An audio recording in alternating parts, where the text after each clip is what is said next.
早晨啊，咁多位，3月20號啊，一大朝7點啦，終於迎來呢一個四國遍路最後一座寺廟啊，大窪寺啊。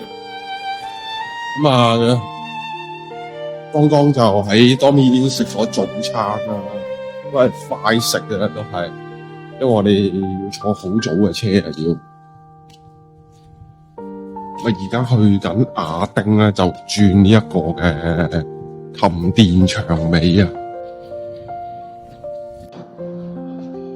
哇，搭咗大概半個鐘多啲啊，嚟到長尾啦。上一次嚟已經係上年啊，踩單車嚟啊，我哋上一次我哋係喺一公子直接踩過嚟啊。呢邊啲字個村落嘅特色咧，都係好似自道咁樣嘅。咁我哋下架車其實都有10幾分鐘之後先會上嘅。咁純粹今次嚟咧，想睇下呢一邊係點。上次都比較趕急啊，我哋去完呢個長尾寺就踩咗上自道寺嘅立直。所以都完全唔太清楚呢邊係什麼嘅模樣。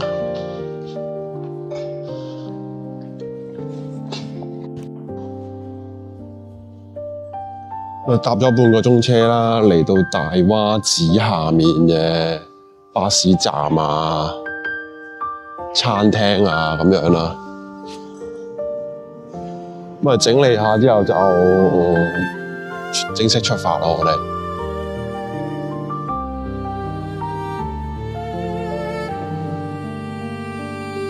都整得幾靚啊！果然係第88番。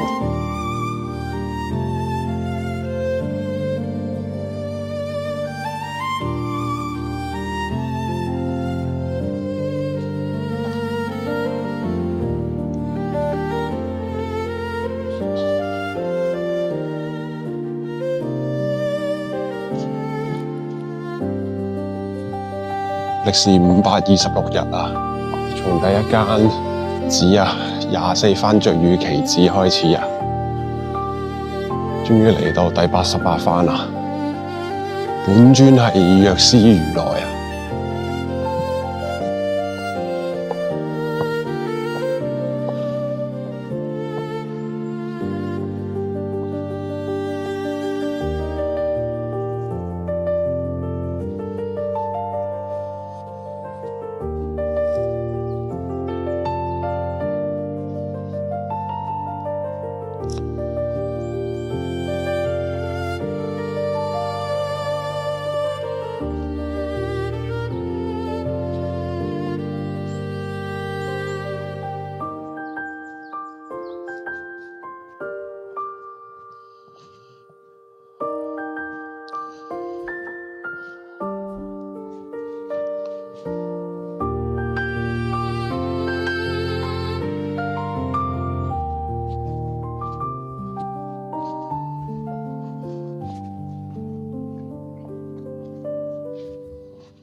擺低個袋先啦，不如。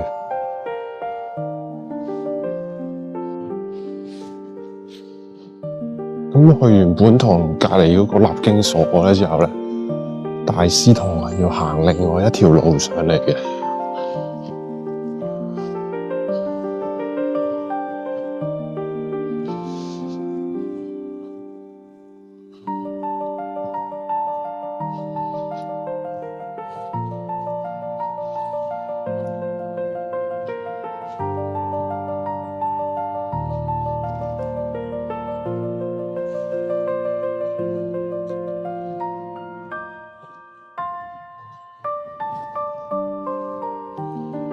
呢個就係俾你擺蠟鏡像去燒啦。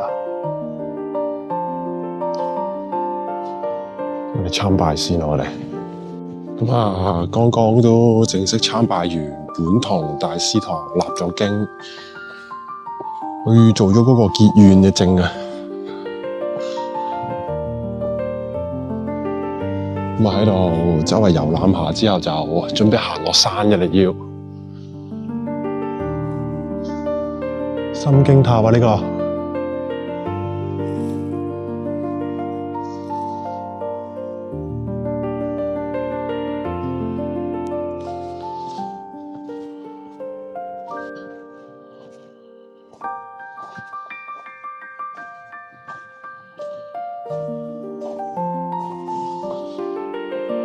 近距離睇下呢個啊！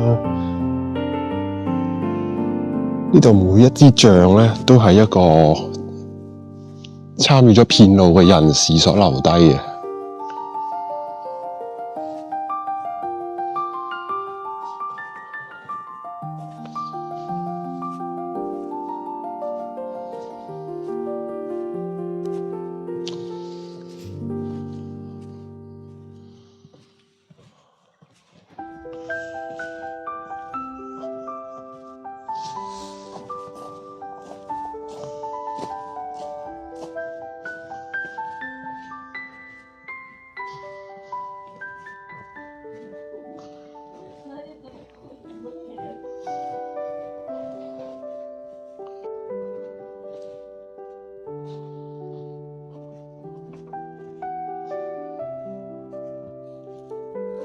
咁啊，鐘樓又喺呢一度啦。不過我哋已經參拜完，所以就冇敲鐘啦。其實應該由呢一個門口入，呢個門口比較 grand 啲啊。我哋再次睇多次呢一個內園之後就離開啦，因為都好多人啦，越嚟越多人啦。我所講個祭典咧，就應該係呢嚿嘢會燒嘅，之後會。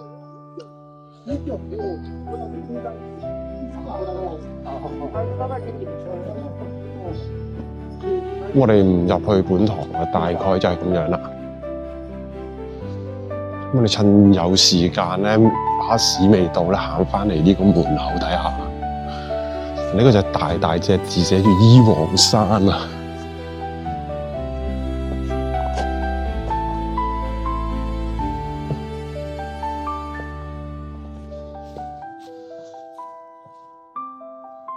咁全名咧，其實就係醫王山遍照江苑大窪寺啊。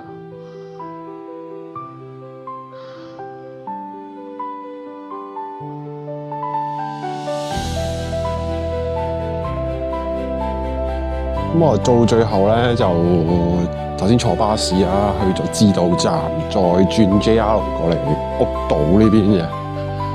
咁喺屋島站落車之後咧，你行上嚟又得，坐巴士又得啦。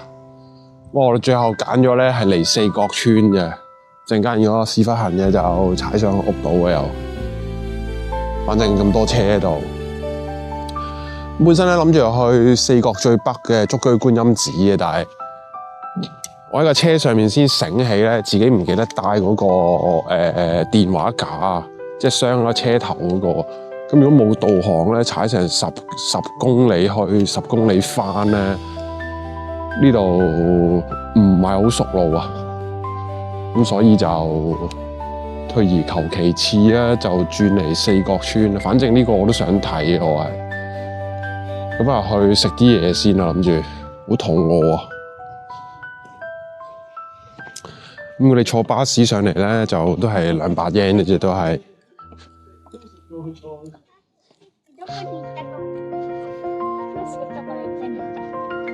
迫於無奈啦，我食咗後面呢一間叫做異人館啊，奇異個異啊。咁食咗個三文治同飲一杯咖啡都十分之好味，淨係收現金㗎呢度。我哋食埋支煙咧，就會入去四角村博物館㗎啦。咁頭先喺 coffee shop 咧，有個加拿大嘅姐姐咁同我吹水嘅，佢同我講話個博物館好正，跟住閒談之間咧，其實佢都想完成片路嘅。跟住我提議佢咧，將成個片路拆開好多份，每年嚟一次。因為佢話佢淨係暑假先放到假出嚟玩2個禮拜到。咁其實一次過嚟2個禮拜，去2、3年，其實都差唔多完成晒成個片路。佢話佢冇諗過，原來可以咁樣做。咁啊，希望佢今年可以開始嘗試啊！咁啊，好快會嚟到第一個景點啊，就係呢個祖谷萬橋嘅復刻版啊！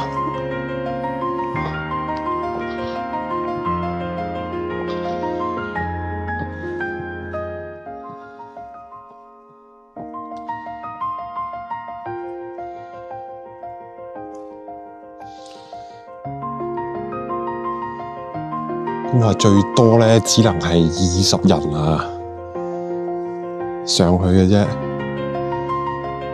哇！小心啲啊，咁多位，佢真係啲樹木嚟噶，會踩落去噶，跌落去噶會。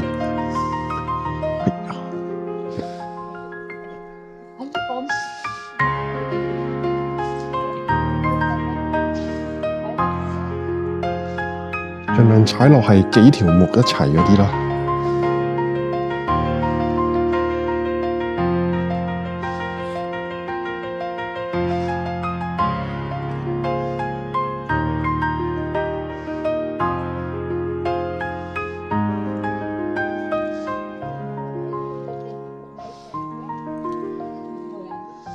喂，少驚嘅真係。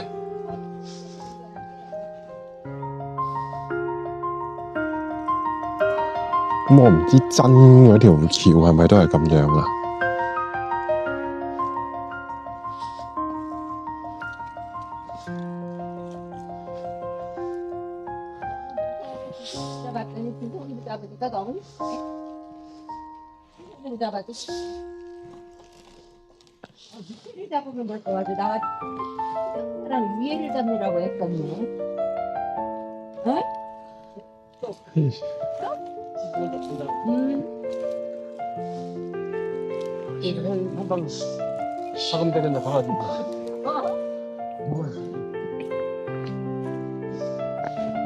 今日佢話咁快行完呢個祖谷萬橋啊，我哋堅恐怖啊！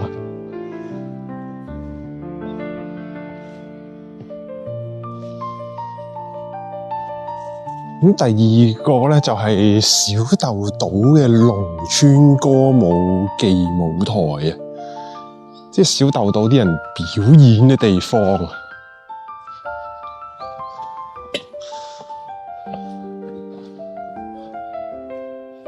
不過我唔知小豆島而家係咪仲有舊咁嘅嘢啊？咦，你行下面落去睇啊！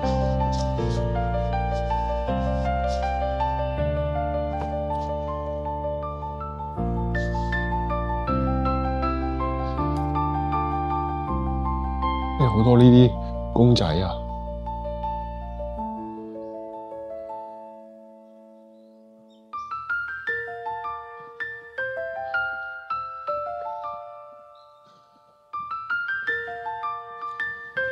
上返上面影落嚟啊！開始出返太陽啦！頭先搭車嚟嗰時咧，係個天好多雲啊，遮實晒個陽光啊！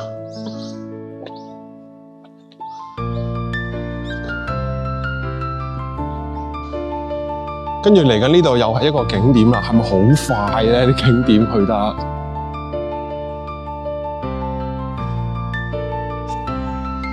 叫做石搭廣場啊！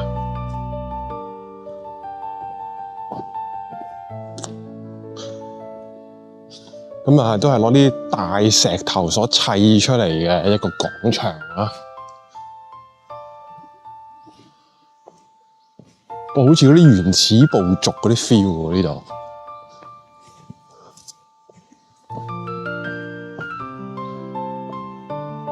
咁我哋 skip 咗4同5啊，陣間會返轉頭去睇嘅。咁佢係一個雕刻家劉正之嘅叫做嘅作品嚟嘅，1976年整嘅。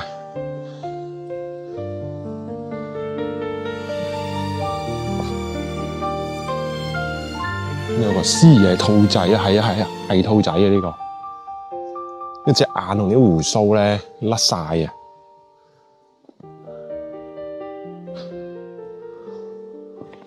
我哋翻去4同5睇啊，我哋下一個咧，佢寫叫做旅遊服務中心啊，阮歸番御用狀啊。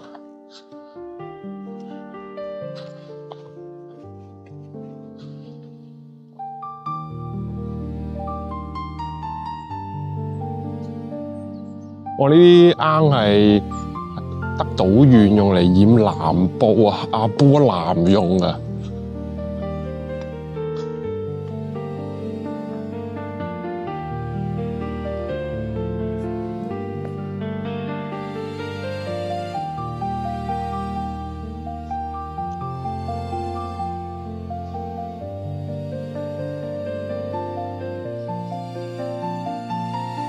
我其實係實體嗰嚿嘢咧，喺阮歸市以前起一棟咁嘅嘢咧，儲住啲米啊，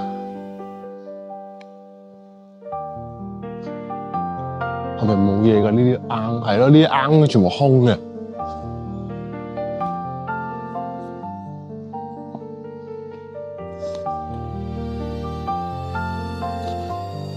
跟住嚟緊呢度又係一個景點啦，係咪好快咧？啲景點去得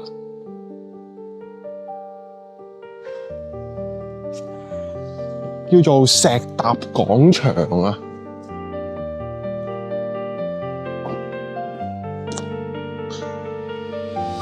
咁啊，都係攞啲大石頭所砌出嚟嘅一個廣場啊！好似嗰啲原始部族嗰啲 feel 喎呢度。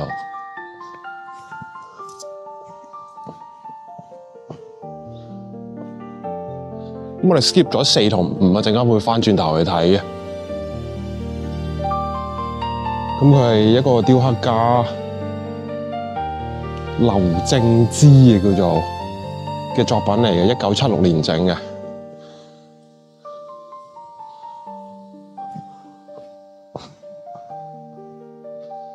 有個獅爺兔仔啊，係兔仔嘅呢個，一隻眼同啲鬍鬚咧甩晒啊！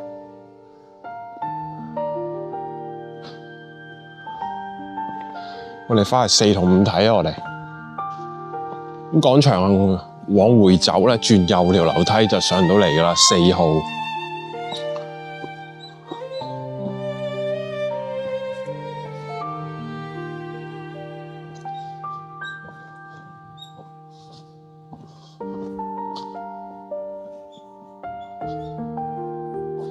咁啊，呢一個應該係4啦，咁而右手邊咧呢一個係5啊，德島縣嘅。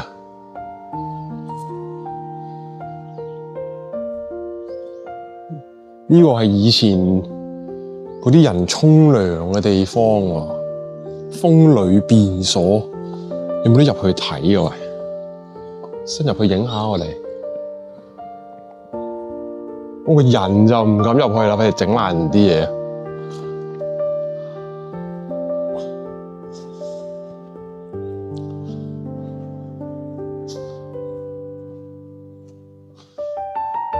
依睇嚟係可以入去睇嘅。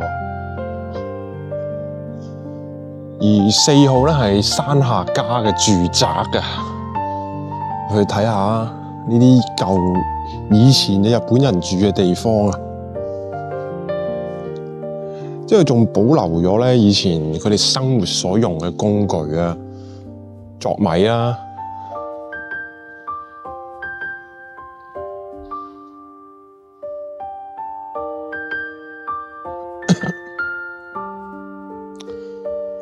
哦，原來嗰啲所謂苦飯咧，個苦字啊，原來係指呢一嚿嘢啊，係煲飯同煲水嘅工具啊，其實。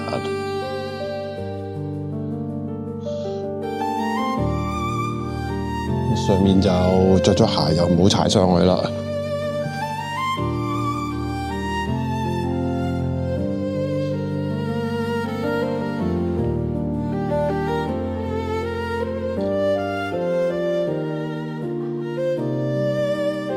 咁啊，第七嗰個咧唔知擠咗喺邊度喎，揾唔到啊！我直接跳咗嚟8啦，又有另一個住宅啊，唔係7，你又喺翻度又。哇！稻田加土葬啊，都係一個倉庫啊，其實真係佢嘅意思。只不過咧，你見啲牆咧係有落泥土嗰啲去抿住啲木門嘅，我唔開佢啦。頭先嗰個風裏變鎖咧，我開咗右邊嗰道門，跟住我見啲木咧好似就嚟甩出嚟咁樣咧，我都即刻閂翻埋去。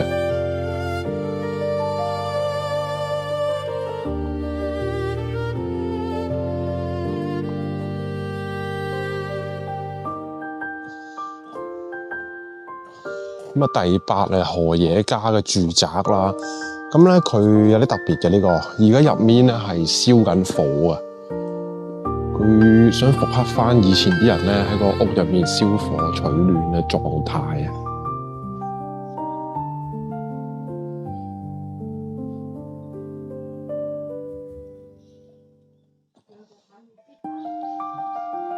我哋唔埋去啊！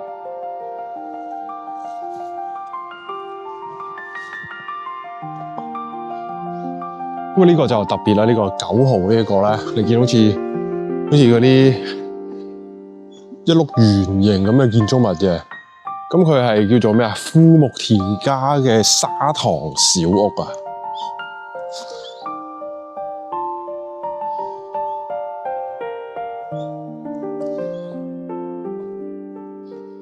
好似啲蒙古包咁樣嘅，但係入面咧就係真係一個建築物咧，佢係。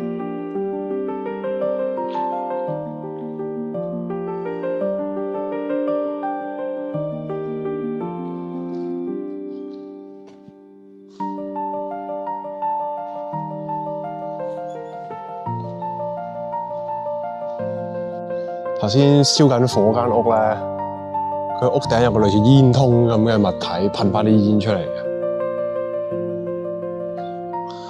咁啊，展品10啊，就係上元家嘅砂糖小屋啊。咁我唔知佢呢個砂糖係乜嘢意思啊？即係唔會係用糖起㗎。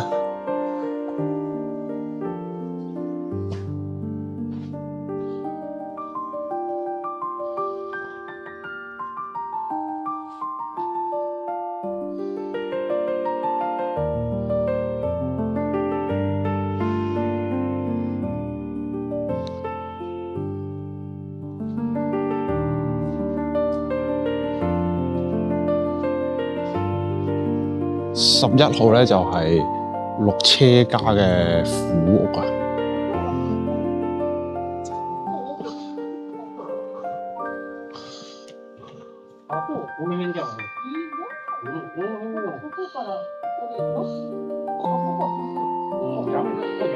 佢話呢個砂糖小屋係用嚟揸汁用嘅，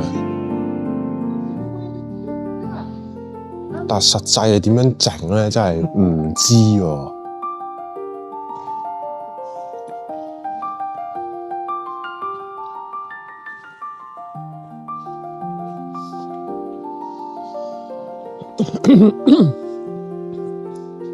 咁緊鄰嘅又到另一家人啦，宮崎家嘅砂糖小屋啊。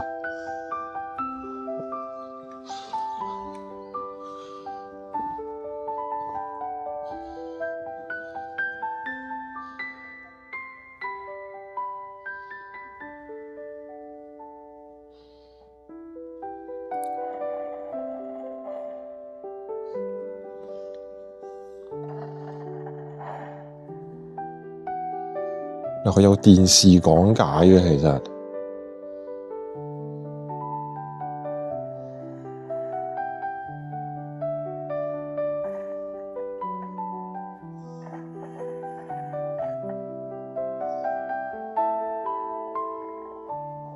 哦，我知佢做乜嘢啦。所謂砂糖小屋咧，榨汁咧，其實就係喺呢兩嚿石中間咧，懟碌竹入去啊，去揸啲糖水出嚟啊。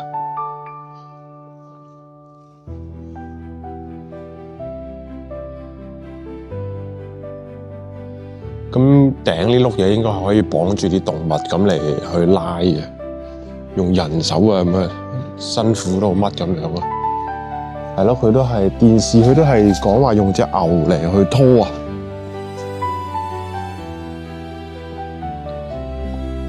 我哋而家上去一個應該係好似 gallery 咁嘅物體啊，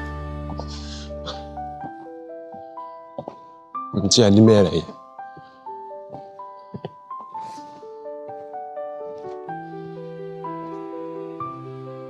咁喺去14途中咧，會經過呢個佐堪五郎墓碑啊。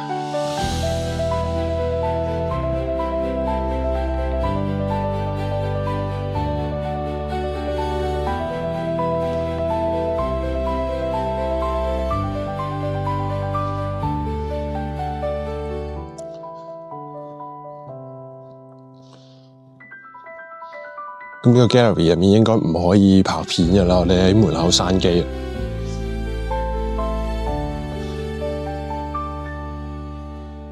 咁喺博物館其實得好少嘢睇嘅啫，有啲畫啊、工具啊、刀刀劍劍啊。出返嚟就會係呢一個水池啦。呢個水池好似係一個作品嚟嘅。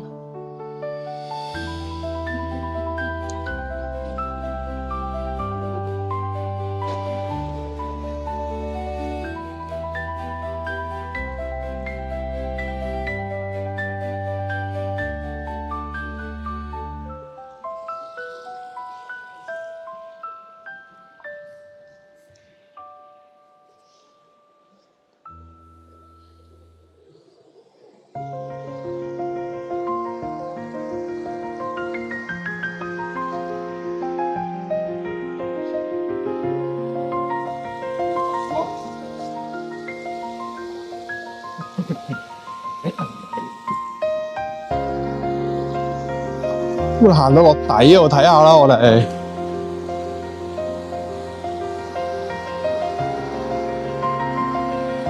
個水流唔強，嗰啲位咧就起晒白泡喎。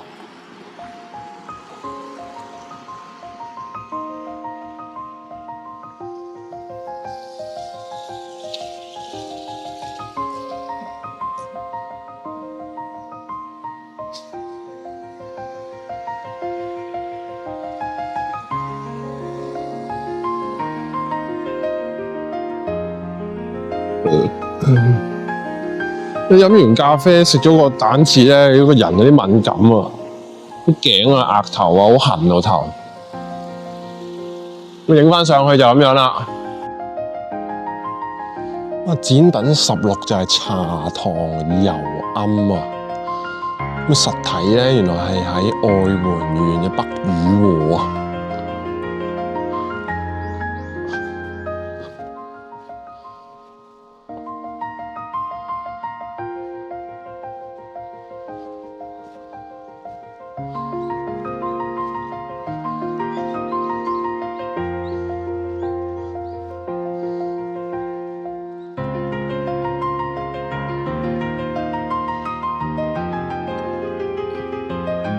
小型樂器啊！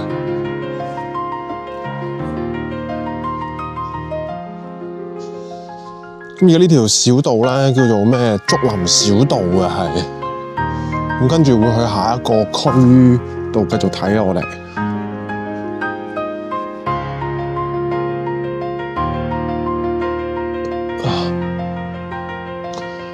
雨降市，即係呢個作品係求雨啊，係咪啊？嗱，識日文嘅字睇下啦。咪有前往展品17啦，咁啊差唔多睇咗一半㗎啦，我哋。咁展品17就係呢個小型燈塔啦。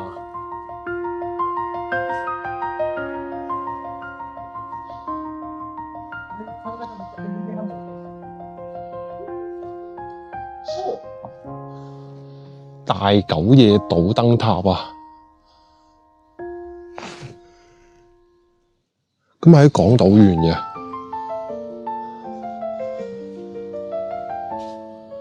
咁啊唔俾上去啊！有大蟲喺嗰度啊，驚啊！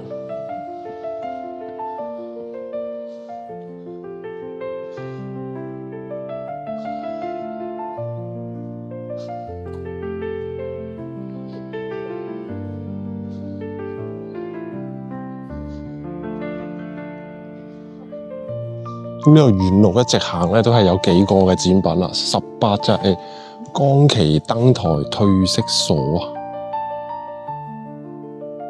即係嗰啲守燈塔嘅人咧住嘅地方啊。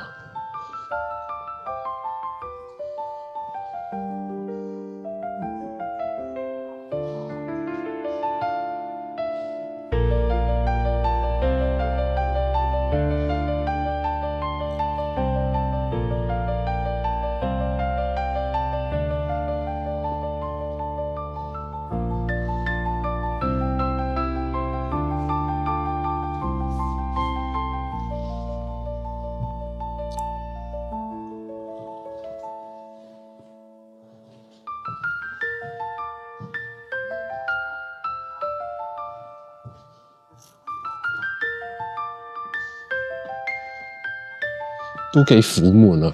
如果真係個燈台度咁樣住，咁啊19咧就係呢個窩島嘅燈台褪色所啊。咁我唔知呢個窩島咧係咪我想去嗰個真窩島啊？好似話都有好多貓貓嘅。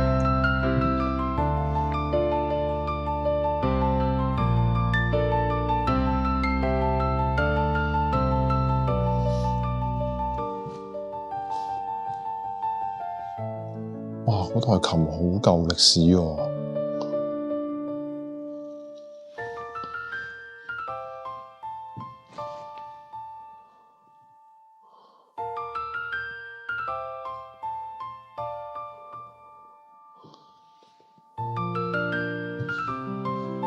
即係大抵上嗰啲間隔咧，都係差唔多。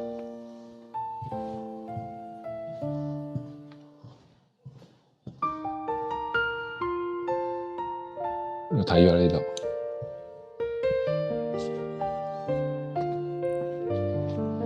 作品20咧，亦都係一個褪色所啦，但係呢個島咧就喺松山對出嘅。咁啊日文字嘅，英文就 Kutakoshima Island 啊。咁啊門口咧係有啲堅力嘢喺度㗎。咁就日式風格嘅。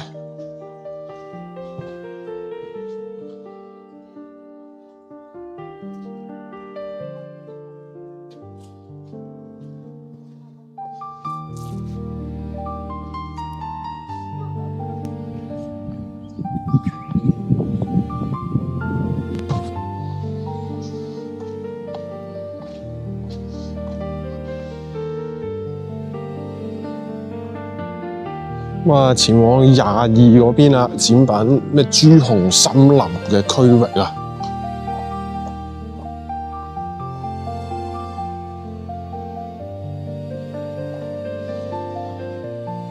係夏目家嘅住宅啊，我哋嚟到都係得島縣嘅。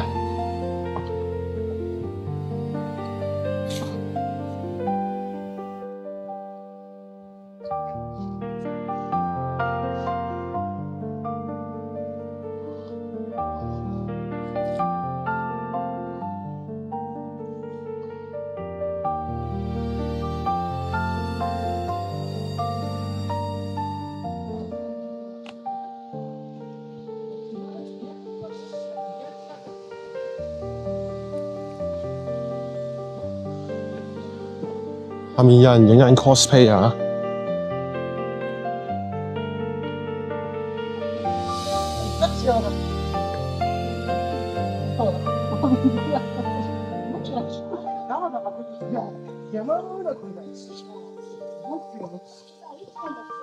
跟住會有個小型瀑布啦。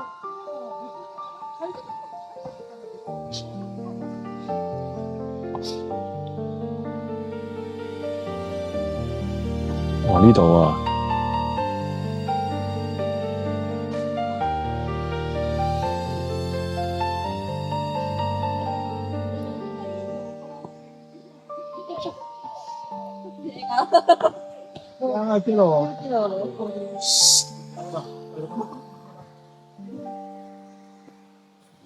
呢個就係一個石組啊，佢叫做，咁就咁行啦，你睇唔到啊，佢要懟到支棍比較高咧，你先會望得到。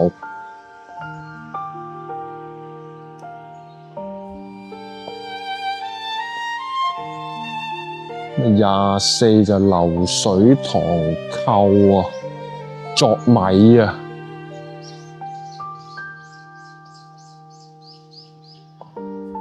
嗱，見唔見到佢喐啊？不過其實個效率都幾慢嘅喎，佢要等滿晒先會升起一下。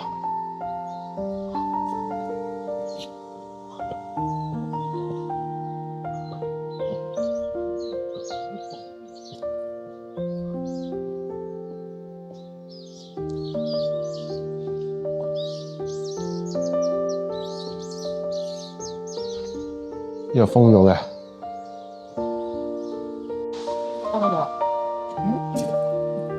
展品25啊！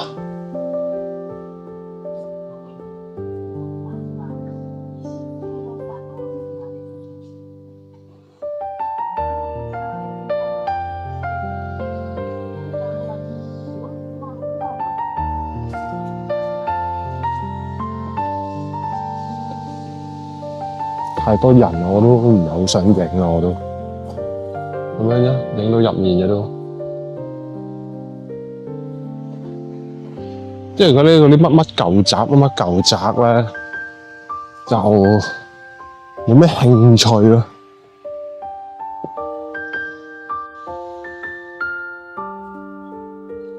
展品26啊，中石家嘅住宅啊，嗱呢一個咧就得意啲啊，多好多騎呢嘢啊，有好多工具啊，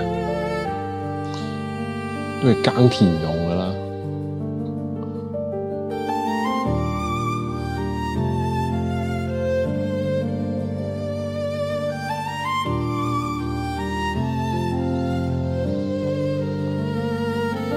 咁佢連住嘅都係繼續係中石家住宅嘅。咁啊頭先嗰個好明顯係倉庫啊，呢一個先係佢住嘅地方啊。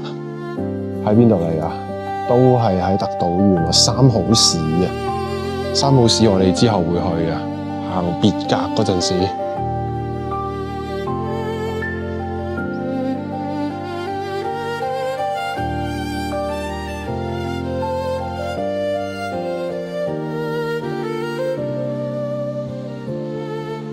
呢一個都係中石家嘅住宅嚟嘅。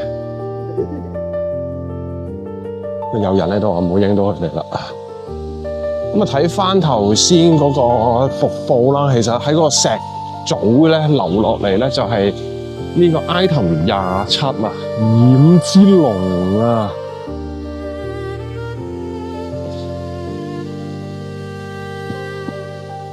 係幾靚啊！咁樣睇，不過就起泡啊，都係冇計啊！人工㗎嘛，呢啲全部。跟住我哋嚟到呢個醬油區啦，已經係講豉油啊。鄉村嘅東邊嗱，呢邊我哋係未去過㗎，高松以東。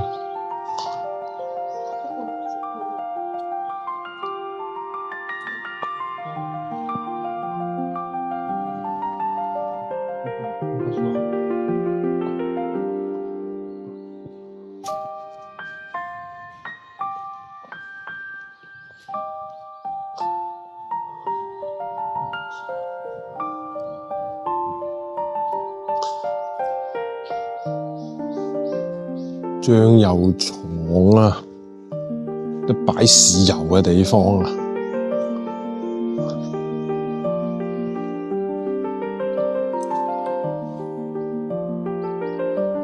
咁佢有寫，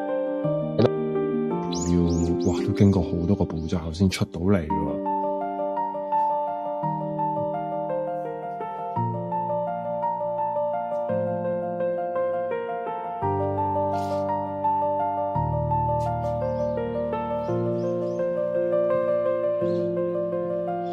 即係對糖啊、豉油有興趣咧，想知古法係點樣整咧，即係好值得嚟。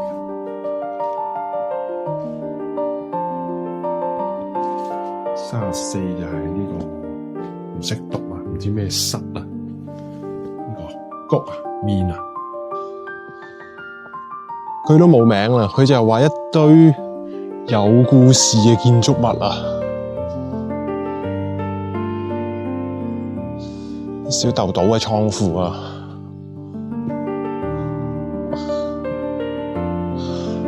以前嘅消防局啊，1919年呀，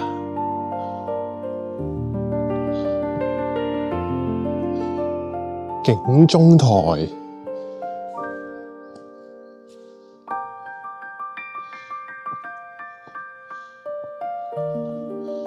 咁啊都行完嘅啦，基本上我哋。係咯，睇埋呢個就走咯，我哋。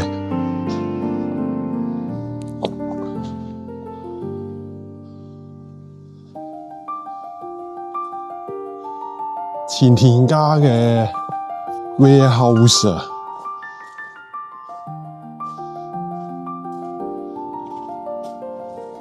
冇咩特別啦。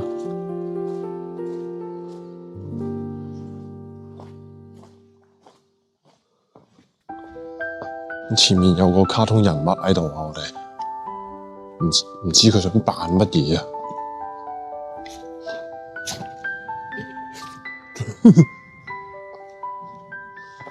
咁你落返去就係嗰個 library 啦。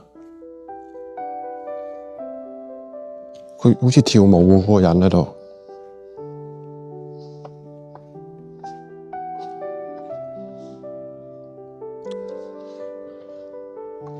烏冬店咧依然係仲係大排長龍嘅，係咁，所以都唔試啦。咁而家2點鐘啦，原本諗住踩單車上去屋島寺嘅，因為以後咧返嚟4國咧呢88間廟咧，除非我特登係上一次個順或者逆行啦。如果唔係咧，當我再4國深度遊嗰陣時咧，就可能你去到附近有啲咩寺，你就去順便去參拜咯。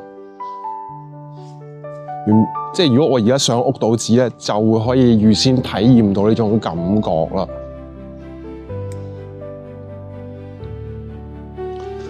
咁但係都呢個我今日係旅程嘅最後嘅一日啦，尾聲啦，聽日都要返香港啦，之後要上班啦，所以都唔想取到咁盡。呢條斜路唔係容易踩嘅，因為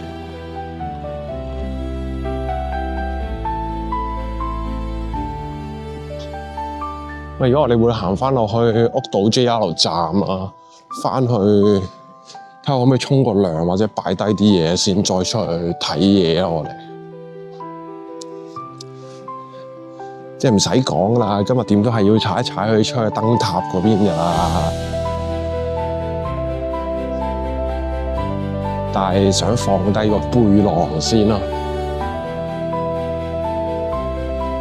呢度其實我哋行返落去屋島站咧，就都係2-3個字嘅事嚟嘅啫。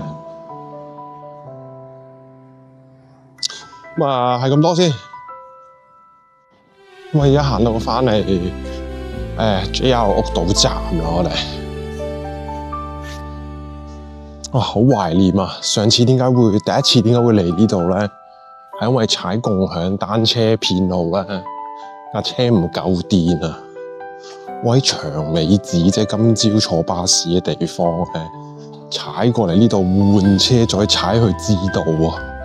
所由知道去百樂，再去頭先4角村屋島嗰度，再換一次車，先上到去屋島寺啊！其實幾好玩㗎，所以呢邊啲路咧唔係話完全陌生咯，我知道邊個方向係要去邊度咯。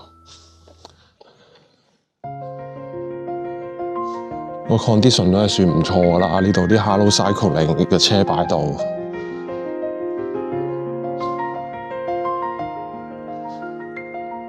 現場睇都仲有4-5架可以俾你哋租啊！咁多位啊，返到嚟酒店啦。雖然你話今日擺低晒啲行裝，但係你冇話其實都攰啊！真係連續咁多日嘅行程，積埋埋。咁啊，多咪咧就晏晝3點可以開始浸噶啦。咁啊，我都上去沖個涼，跟住好好唞啊，洗埋衫之如此類嘅嘢。唉。